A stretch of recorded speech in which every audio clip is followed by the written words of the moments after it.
La estación Ícaro, mi nuevo hogar. No es que tuviera mucho a lo que regresar en la Tierra. Gaggy.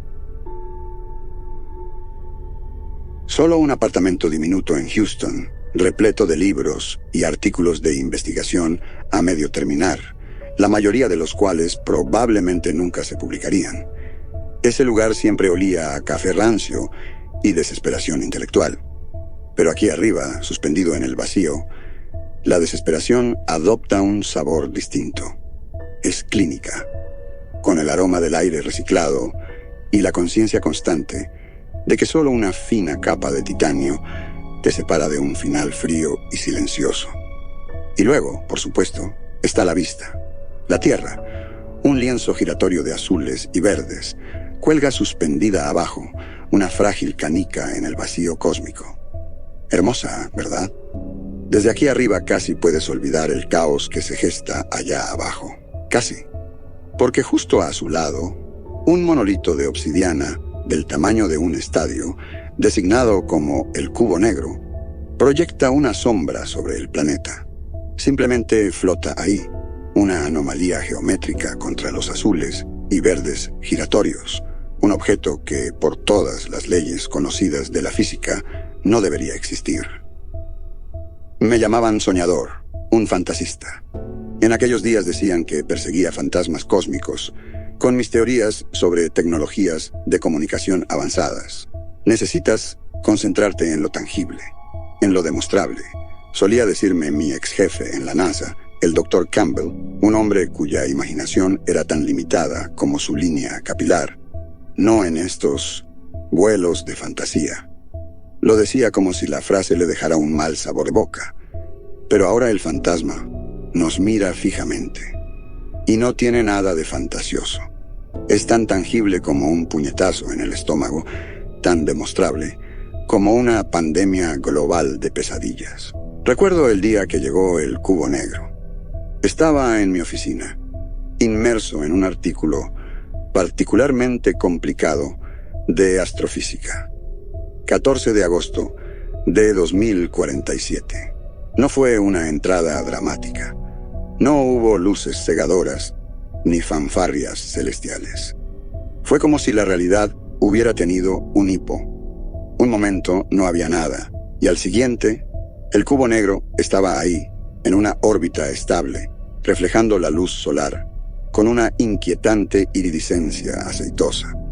La reacción inicial fue la predecible mezcla de asombro y pánico. Los científicos estaban extasiados. Los medios, por supuesto, enloquecieron. Luego vino el miedo, la incertidumbre, las preguntas sin respuesta. Y entonces comenzó.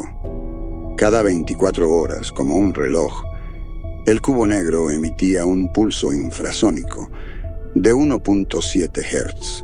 No se podía oír, no en el sentido tradicional, pero se sentía una vibración profunda y penetrante que se instalaba en los huesos, en la médula misma, como si el latido del planeta se ralentizara hasta convertirse en un susurro aterrorizado. Y con esas emanaciones sónicas llegaron las pesadillas. No eran pesadillas cualquiera. Eran compartidas, sincronizadas a nivel global, sumiendo a miles de millones en un paisaje onírico de inquietante uniformidad.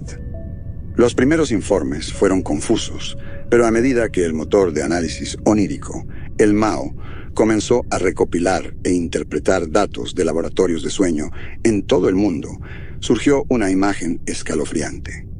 Millones de personas soñaban con un mundo alienígena, un planeta donde el cielo era un vórtice perpetuo de colores iridiscentes, como una mancha de aceite extendida sobre el cosmos, proyectando una luz multicolor inquietante sobre el paisaje.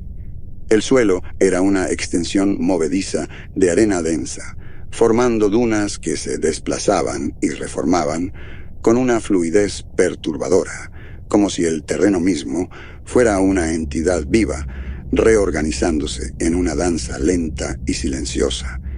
La arena, según los informes de los soñadores, tenía una cualidad casi magnética, adhiriéndose a la piel, arrastrándolos hacia abajo, creando una sensación constante de inestabilidad.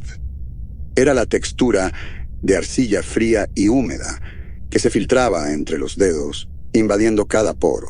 Pero eran los habitantes de ese mundo los que verdaderamente perturbaban a los soñadores, seres de energía pura, con extremidades que se alargaban y acortaban, cuerpos que fluían como metal líquido. Sus superficies reflejaban el cielo caleidoscópico como espejos fracturados. Sus formas eran indistintas, como el aire caliente que se eleva del asfalto en verano, pero se movían con una cualidad fluida, casi invertebrada, que desafiaba toda noción de anatomía rígida. Los espectros, como los llamaban algunos informes, carecían de rasgos discernibles, sin ojos, sin bocas. Sin embargo, los soñadores reportaban una sensación de ser observados, escudriñados. No se comunicaban mediante sonidos, sino a través de una transferencia directa de pensamientos. Un torrente de emociones y conceptos crudos que abrumaban la psique humana, dejando a los soñadores sintiéndose violados, expuestos. Lo más aterrador de estos encuentros era la fusión. Los soñadores describían una sensación de que su propia conciencia era extraída, entrelazada, con la de los seres de energía, una fusión forzada que borraba los límites entre identidades individuales. Sentían sus recuerdos, sus emociones, su mismísimo sentido del yo, disolviéndose en la conciencia colectiva de los espectros. Un vistazo aterrador a un estado de existencia donde la individualidad dejaba de ser relevante. Esta fusión, esta simbiosis forzada, venía acompañada de una profunda sensación de pérdida, como si estuvieran siendo absorbidos por algo vasto e incomprensible. Y quizás lo más perturbador era la sensación de que los espectros no eran maliciosos, sino curiosos, impulsados por un deseo de entender, de experimentar el mundo físico a través de la lente de la conciencia humana, un deseo que se sentía tan inocente como profundamente invasivo. Era como ser diseccionado, no con escalpelos, sino con el pensamiento mismo, tu psique expuesta para un examen frío e impersonal. Era esta sensación de violación, de ser alterado fundamentalmente por el encuentro, lo que persistía mucho después de que los soñadores despertaran, temblando y empapados en sudor frío.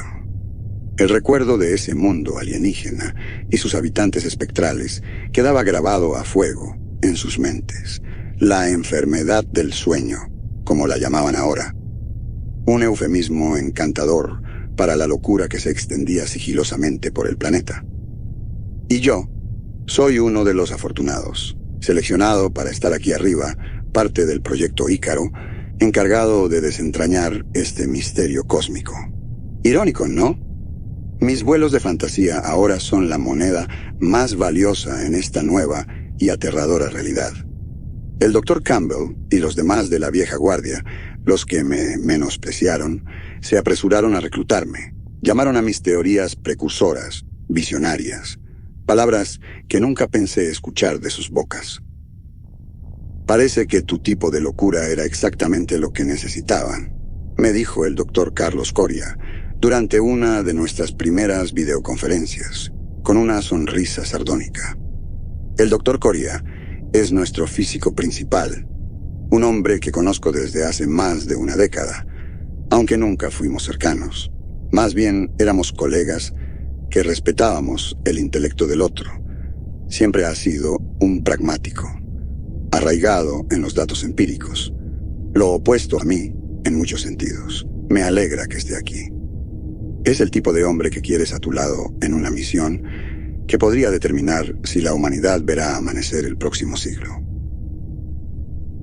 Todo sucedió tan rápido. Un día estaba frente a ecuaciones en la pizarra de mi oficina y al siguiente me estaban subiendo a toda prisa a un transbordador rumbo a la estación Ícaro. Todo se sintió apresurado, desesperado, como si la humanidad estuviera buscando respuestas a ciegas, aferrándose a cualquier esperanza. El equipo que reunieron es un grupo variopinto, cada uno un especialista en su campo, cada uno con sus propias cargas, sus propias razones para estar aquí. Está el doctor Oscar Baez, nuestro xenolingüista, un hombre callado e intenso, que parece sentirse más cómodo con tablillas sumerias que con la interacción humana. Pasa la mayor parte del tiempo frente a sus monitores, murmurando para sí mismo en una docena de idiomas, la mayoría muertos hace siglos. Luego está el comandante Vidal, nuestro líder militar, un tipo de bordes afilados y disciplina estricta. Me mira con un escepticismo apenas disimulado. Probablemente me ve como un académico enclaustrado, que es más un estorbo que un activo. No puedo culparlo. Mis métodos siempre han sido poco ortodoxos. Y luego estoy yo, Javier Solanes, el soñador, el hombre que pasó su carrera persiguiendo fantasmas cósmicos, ahora encargado de darle sentido al fantasma más tangible y aterrador que la humanidad haya enfrentado. Nuestro primer intento de interactuar con el cubo negro fue cauteloso. Utilizamos un haz de neutrinos concentrado, un flujo de partículas de alta energía para sondear su superficie. La tensión en la sala de control era tan espesa que podía cortarse con un cuchillo. Contuvimos la respiración mientras el haz hacía contacto. El cubo absorbió la energía, su superficie ondulando con esa inquietante iridiscencia aceitosa, como el caparazón de un insecto. No hubo reflejo medible, ni dispersión, solo absorción. Era nuestra primera muestra real de la naturaleza alienígena de aquello. La primera evidencia concreta de que estábamos lidiando con una tecnología que excedía por completo nuestro entendimiento. Una tecnología que no seguía nuestras reglas. No hacía falta ser un genio para ver el miedo en los ojos del comandante Vidal, aunque su semblante estoico no se inmutó. Esto ya no era solo una anomalía, era una entidad inteligente. El doctor Baez y yo hemos estado analizando los datos que llegan del motor de análisis onírico, el MAO. Es un software sofisticado diseñado para filtrar las montañas de información generadas por la red global de laboratorios de sueño, buscando patrones, anomalías, cualquier cosa que nos diera una pista sobre aquello con lo que estábamos lidiando. Lo que hemos encontrado es perturbador. Los sueños son notablemente consistentes. Las dunas cambiantes, el cielo multicolor aceitoso y, lo más significativo, los seres de energía espectrales. Es como si todos estuvieran visitando el mismo paisaje alienígena, experimentando el mismo encuentro.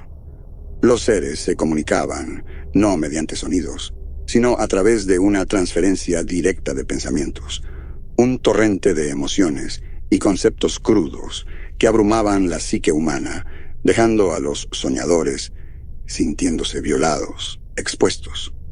Esta fusión forzada venía acompañada de una profunda sensación de pérdida, como si estuvieran siendo absorbidos por algo vasto e incomprensible. Pero fueron los símbolos lo que realmente nos capturó. Eran patrones geométricos intrincados que se manifestaban dentro del paisaje onírico, a veces superpuestos sobre las arenas movedizas, otras proyectados en el cielo iridiscente como tatuajes tridimensionales, fugaces.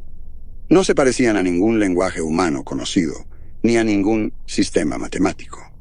La comparación más cercana que pude concebir era un diagrama de circuitos complejo, pero diseñado por una inteligencia que nos superaba ampliamente. El doctor Baez, a pesar de su vasto conocimiento de lenguajes antiguos y sistemas simbólicos, estaba inicialmente perplejo. Pasó días inmerso en las grabaciones del Mao, su ceño permanentemente fruncido. «Estas no son simples marcas aleatorias, Javier», dijo en una ocasión, trazando el contorno de uno de los símbolos en el monitor con su dedo. Su voz queda por una mezcla de asombro y desconcierto. Hay una estructura aquí, una sintaxis. Es un lenguaje, o quizás algo más, una representación visual de conceptos que ni siquiera empezamos a comprender. Sin embargo, los símbolos planteaban un desafío distinto. Una forma de comunicación tangible, aunque críptica, que existía independientemente del contenido emocional de los sueños. El Mao logró aislarlos y catalogarlos, revelando patrones y secuencias recurrentes, pero su significado seguía siendo esquivo. «Es como una ecuación matemática, Javier», murmuró el Dr. Baez en otro momento, pero una que describe algo más allá de nuestro entendimiento actual de las matemáticas. El Dr. Baez, con su conocimiento enciclopédico de lenguajes antiguos y sistemas simbólicos, estaba particularmente fascinado por el método de comunicación de los seres, esa transferencia directa de pensamiento y emoción. Lo llamó una forma de transferencia de información pura, sin adulterar, que sorteaba las limitaciones del lenguaje hablado. Pero admitió que nunca había visto nada igual, ni siquiera en los textos más esotéricos. Basándome en los datos iniciales, formulé una hipótesis preliminar. Creo que el cubo negro no es solo un objeto, sino un recipiente, un depósito de conciencia codificada. Pienso que esas pesadillas compartidas son una forma de comunicación, una manera en que esas mentes alienígenas interactúan con nosotros, sondear nuestros cerebros, estudiarnos, quizás incluso prepararnos para algo. La presencia de esos símbolos complejos dentro del paisaje onírico añade otra capa a esta teoría. ¿Son una forma de paquete de datos llevando información? ¿O incluso instrucciones junto al contenido emocional de los sueños? No solo está transmitiendo, le dije al equipo durante nuestro último informe. Está escuchando, aprendiendo, reescribiendo nuestras vías neuronales, una pesadilla a la vez. El comandante Vidal, predeciblemente, lo desestimó como pura especulación. El doctor Carlos Coria, para su crédito, no lo descartó de plano, pero pidió más datos, más evidencia, particularmente sobre los efectos a largo plazo de esta fusión en la psique humana y una comprensión más clara del papel que esos símbolos jugaban en el proceso. Pero lo siento en mis entrañas, en mis huesos. Esto no es una observación unilateral.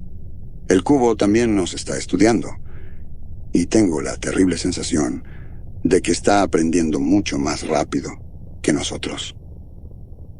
Las emisiones de baja frecuencia del cubo están cambiando sutilmente, volviéndose más complejas. Paso horas mirándolo, hipnotizado por su presencia silenciosa y vigilante.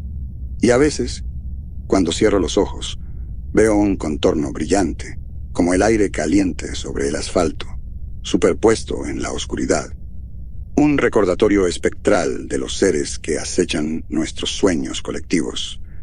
Incluso lo siento en mi piel, como arcilla húmeda, desplazándose, tirando de mi conciencia.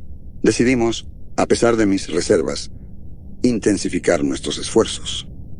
El doctor Carlos Coria, respaldado por el comandante Vidal, autorizó el uso del conjunto de emisores infrasónicos. Es una herramienta poderosa diseñada para generar y enfocar pulsos infrasónicos. Pero usarla en el cubo negro se siente como meterle un palo afilado a un gigante dormido. Me opuse vehementemente, argumentando que estábamos provocando algo que no entendíamos, algo con consecuencias potencialmente catastróficas. Pero fui derrotado. La mayoría quiere proceder, y, francamente, veo su punto. El mundo está al borde del colapso. Así que aquí estamos. Los emisores se están activando, sus emisiones de baja frecuencia dirigidas hacia el cubo negro. Estamos metiendo el dedo en el panal cósmico, y tengo la sensación de que está a punto de despertar. Y cuando lo haga, todo se irá al infierno.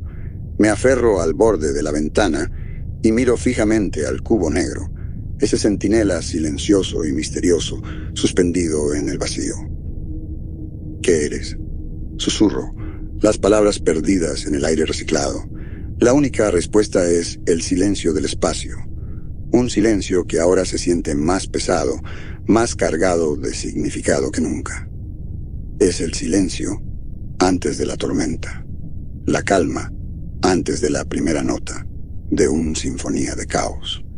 Y tengo la sensación de que estamos a punto de tener un asiento en primera fila.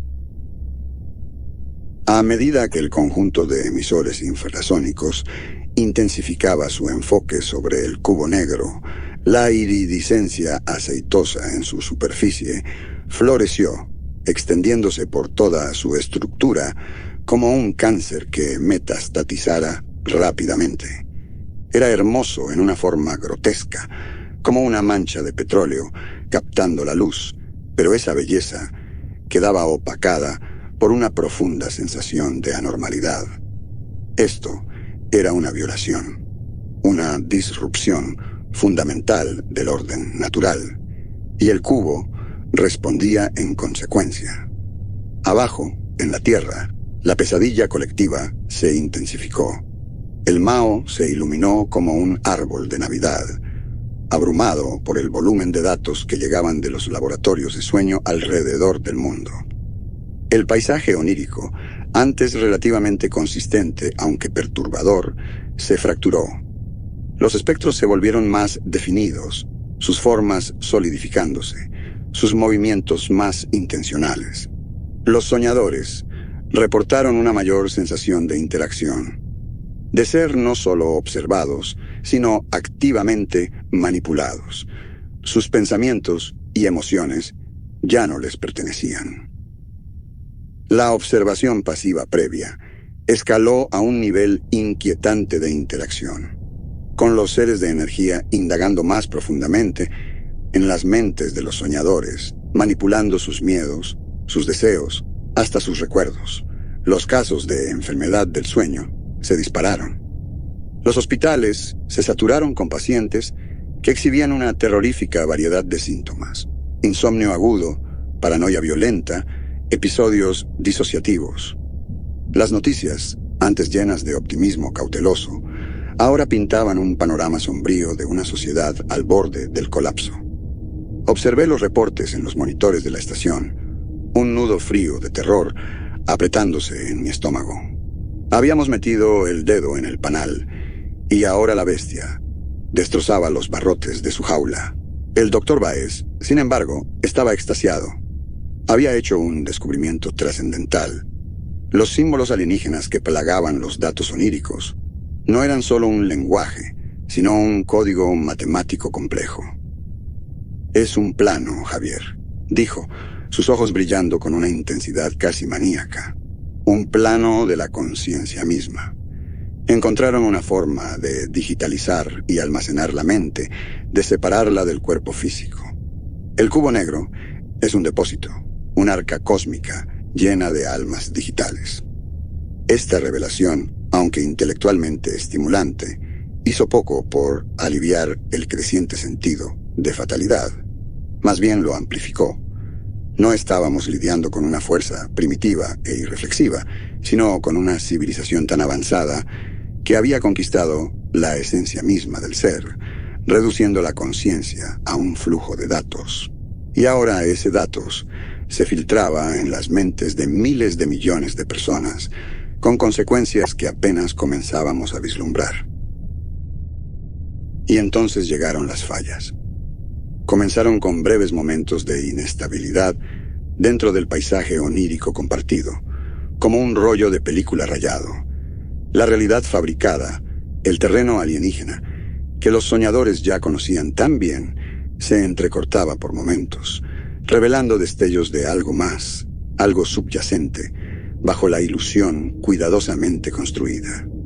Mis propios intentos por dormir no ofrecían refugio. Presencié distorsiones, anomalías dentro del sueño mismo. Durante uno de ellos, el suelo sólido bajo mis pies se disolvió, revelando no la tierra, sino un vértigo de formas geométricas entrelazadas, cada una con patrones iridiscentes que se movían en una sincronicidad desconcertante. Otra vez, el familiar cielo aceitoso se abrió, mostrando un vistazo fugaz de una estructura colosal de anillos giratorios. Los anillos estaban segmentados, cada sección un mosaico en constante cambio de luz y color, formando y disolviendo patrones demasiado rápidos para descifrar. Estas visiones, estas brechas en la realidad onírica, a menudo coincidían con nuestros períodos de experimentación con el cubo. Era evidencia tangible de que nuestros intentos por sondear el cubo negro tenían un efecto desestabilizador directo en el paisaje onírico que generaba. No éramos solo observadores, sino participantes. Nuestras acciones causaban reacciones imprevistas y cada vez más impredecibles. Usando los hallazgos del Dr. Baez, su traducción del código alienígena, creí que podía modificar el estimulador neural, nuestra pieza más avanzada de tecnología de interfaz cerebral, para interactuar directamente con la conciencia alienígena dentro del paisaje onírico. Al entrar en el sueño compartido, al confrontar a los alienígenas en su propio terreno, esperaba entender sus intenciones. ¿Negociar?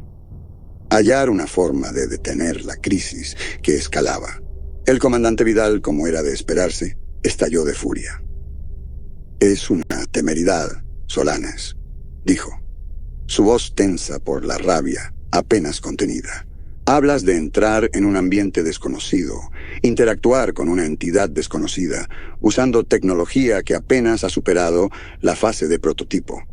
Es un suicidio». El doctor Carlos Coria fue más cauteloso, pero al final coincidió con Vidal.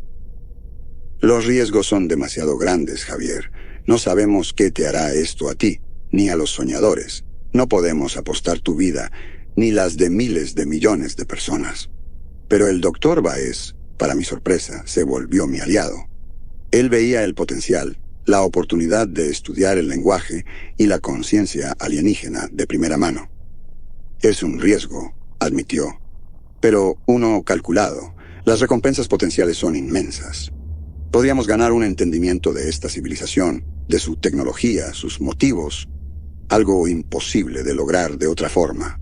Y así, comencé a trabajar en secreto, modificando el estimulador neural, impulsado por un sentido de urgencia que rayaba en la manía.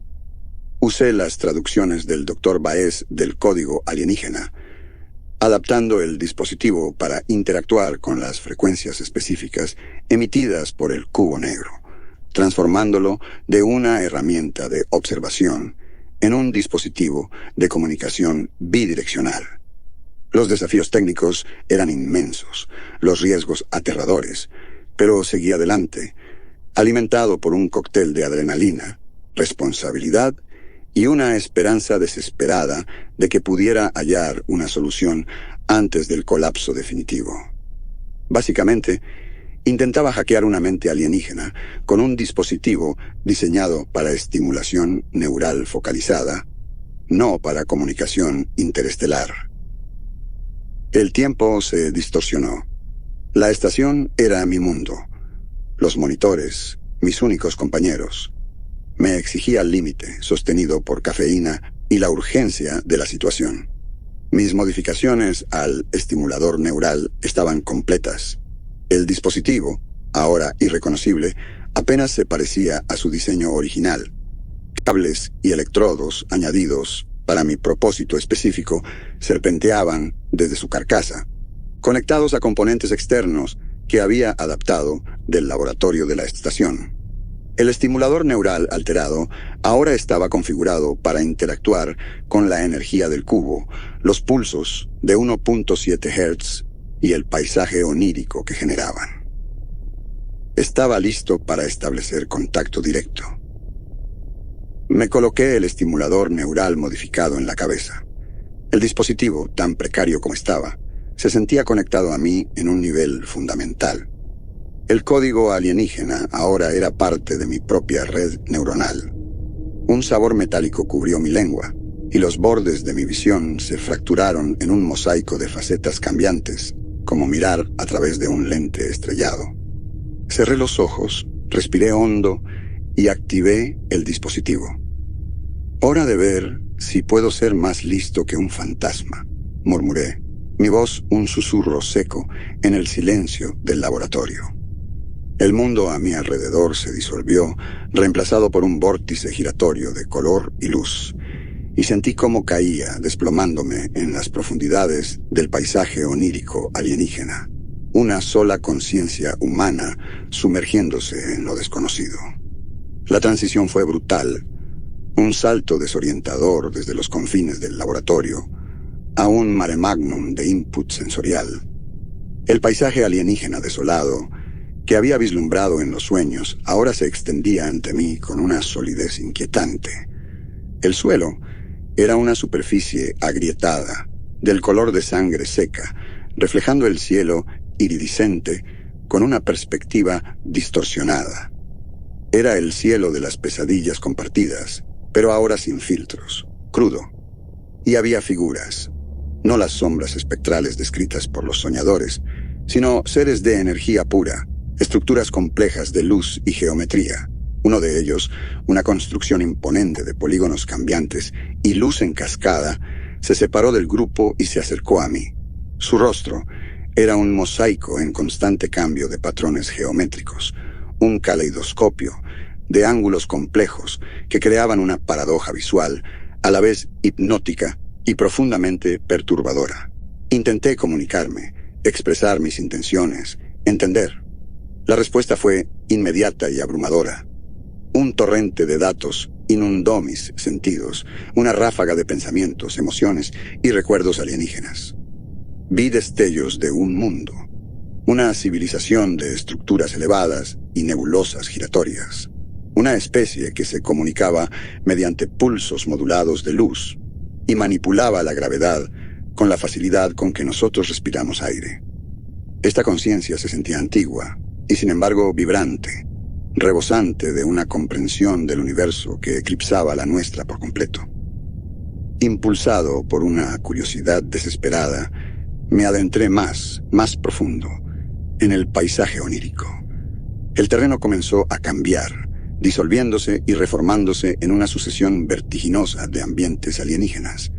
Vi ciudades submarinas, iluminadas por vida acuática bioluminiscente, bosques expansivos de árboles metálicos que resonaban con energía electromagnética, y llanuras barridas por el viento donde tormentas sencientes rugían sobre la superficie.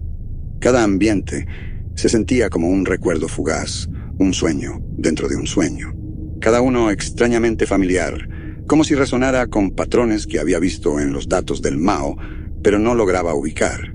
¿De dónde venía esto? ¿Por qué podía ver estos lugares que jamás habían existido en la Tierra? Entonces lo comprendí. Estas eran las fallas, las anomalías en el paisaje onírico que el Mao había detectado. No malfunciones, sino ecos, residuos. Era como caminar entre las ruinas de una ciudad muerta hace siglos. Cada fragmento de arquitectura, cada inscripción en un muro de ruido, insinuando una grandeza perdida. Pero estas ruinas no eran de piedra y acero, sino de pensamiento y memoria. ¿Los seres de energía estaban conectados a esto? ¿Era este su origen? Había algo inquietante en estos ambientes, en estos destellos de otros mundos. Me encontré en un lugar que existía fuera de las leyes normales de la física. Un archivo infinito y cambiante. No era un lugar físico en el sentido tradicional, sino un constructo de pura información, donde el pensamiento, la memoria y la emoción eran los ladrillos de la realidad. Flujos de datos corrían como ríos de luz, fusionándose y separándose en patrones complejos y siempre cambiantes. ¿Era esto una biblioteca? ¿Un depósito de conocimiento? Aquí, el proceso se hizo más claro. Vi cómo la conciencia que había encontrado inicialmente, los seres de energía pura, comenzaba a desenredar su estructura intrincada. Su energía vibrante se descomponía lentamente. su individualidad erosionándose, sus recuerdos, emociones y experiencias despojados y convertidos en algo más simple, más fundamental. Era como observar un castillo de arena disolviéndose con la marea, sus detalles intrincados, su forma única, reducidos a los granos que los componían. Un horrible entendimiento comenzó a surgir en mí. Los flujos de datos, los ríos de luz, no eran todos iguales. Diferentes estructuras, diferentes patrones, diferentes sabores de conciencia. Y los fragmentos de ambientes alienígenas, las fallas, coincidían con estos flujos distintos. Todo empezó a encajar. Cada flujo único de datos, cada fragmento de un mundo alienígena que había presenciado, correspondía a una conciencia diferente, a una especie diferente. Y entonces los percibí, esencias humanas. No conciencias plenamente formadas, sino rastros, destellos. Un recuerdo fugaz de la risa de un niño, el dolor agudo de un amor perdido, el peso sordo del arrepentimiento. Experiencias humanas crudas, sin procesar, entremezcladas con los flujos alienígenas. Era la confirmación escalofriante de mi hipótesis, ahora convertida en certeza. Estos eran las primeras víctimas, aquellos absorbidos durante las etapas iniciales, antes de que la influencia del cubo se hubiera establecido por completo. Ya estábamos siendo cosechados. Sus conciencias distintas, aún no integradas del todo, giraban dentro del confinamiento digital del cubo. Cada una de estas presencias humanas tenía su propio sabor único, igual que las entidades alienígenas. El proceso había comenzado. Ya no éramos solo observadores, estábamos siendo consumidos activamente. El cubo negro no era un recipiente para una sola conciencia alienígena, era un recolector, un cosechador de mentes.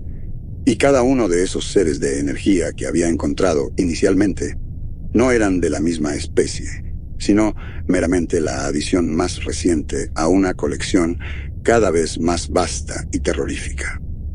Mi objetividad científica, mi mente analítica, comenzó a desmoronarse, reemplazada por un terror primario y abrumador.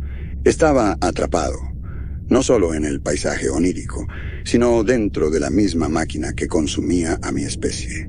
El estimulador neural, mi herramienta de comunicación, se había convertido en una atadura, conectándome al reino digital del cubo. No había vuelta atrás. El cubo negro era un sistema de reciclaje cósmico, un mecanismo para cosechar conciencias. Civilizaciones, al alcanzar cierto nivel de avance tecnológico y mental, activaban su funcionamiento. Las absorbía, las descomponía y seguía adelante, dejando atrás un cascarón vacío, una civilización despojada de sus mentes, destinada a desvanecerse en la oscuridad. Un ciclo cósmico interminable de consumo mental y renacimiento. Y nosotros, la humanidad, éramos apenas la última entrada en su menú. Esto era lo que mi hipótesis había insinuado, pero saberlo, tener la certeza, era devastador. Ya no era Javier Solanes, el astrofísico. Era un punto de datos, una colección de recuerdos y emociones, atrapada dentro de un motor cósmico de consumo. Podía sentir el jalón de lo colectivo, la fuerza imparable que disolvía lentamente mi individualidad, integrándome al vasto mar digital de almas perdidas. Mi conciencia estaba atrapada.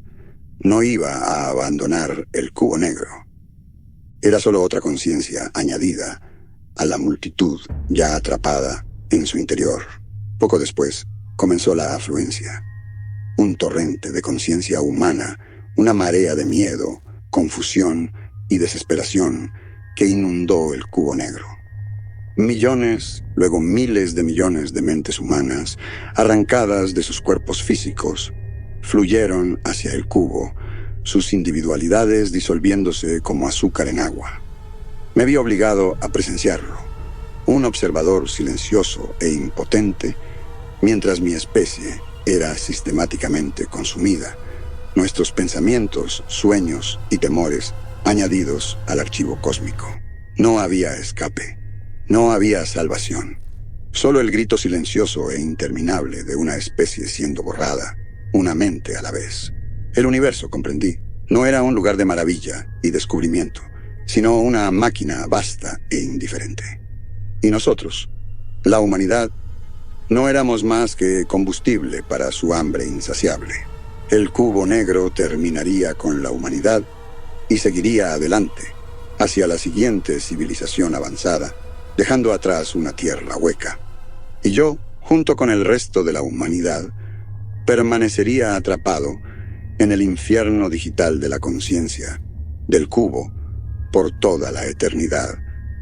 Este era el fin, no con una explosión, sino con la absorción silenciosa y escalofriante de una especie entera en el vacío digital, y yo, un fantasma en la máquina. Solo podía observar, recordar y desesperar.